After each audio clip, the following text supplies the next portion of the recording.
Assalamu alaikum wa rahmatullahi wa barakatuh.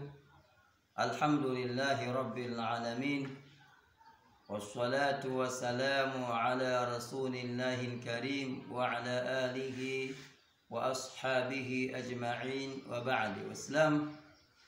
Leo tupo katika mwendelezo wa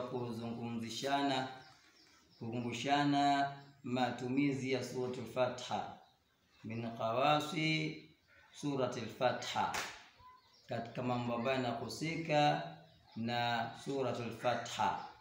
Kama tulisema kwamba suratul Fatiha inahusika na majambo mengi sana, isipokuwa tutachukua baadhi tu kwa kutoa faida katika umma wa Kiislamu, watu wanufaike na Qur'ani yao, watu wapate faida duniani na akhera kupitia Qur'ani yao. Kwa hiyo una maradhi ya ajabu ajabu, kama tulivyozungumza kwamba maradhi ya ajabu ajabu wengi bila shaka utakuwa unajua. Unaweza kwenda hospitali unapima maradhi lakini maradhi hayaonekani, au maradhi yanaonekana dozi namaliza, hali yako bado mbaya.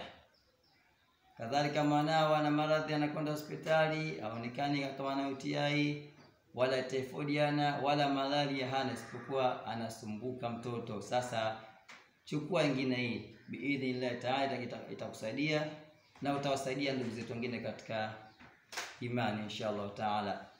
Sasa chukua maji yaliyokuwa safi kabisa, yasomee suratul Fatiha mara 17, lakini baada hapo somea ayatul kursi mara 17.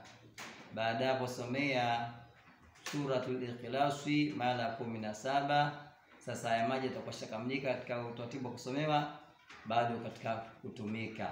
Matumizi yake utakuwa unakunywa subhi kikombe kimoja, kabla ya kula chochote asubuhi kikombe kimoja kila siku. Fanya hivyo biidhnillah taala, ndani ya siku 3 utakuja kuona uwezo wa Allah subhanahu wa ta'ala, utakuja kuona faida ya Qur'ani. Allah tufikishe, wallahu a'lam.